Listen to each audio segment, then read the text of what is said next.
আসসালামু আলাইকুম প্রিয় বন্ধুরা, শুভ সকাল। যে আউলিয়ার নামে আমাদের জামালপুর জেলা,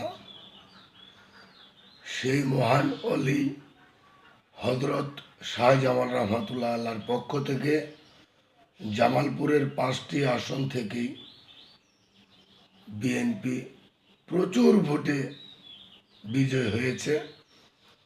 সকল সংসদ সদস্যকে হযরত শাহজামাল রহমাতুল্লাহ আল্লাহর দরবারের পক্ষ থেকে জানাই আন্তরিক শুভেচ্ছা ও অভিনন্দন।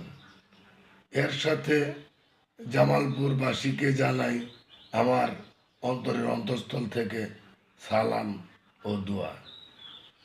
আশা করি সকলে কাঁধে কাঁধ রেখে আমাদের জামালপুর জেলার উন্নয়নে আরও এগিয়ে যাবে। সকলেই এই নতুন সংসদ সদস্যদের জন্য দোয়া করবেন। ধন্যবাদ।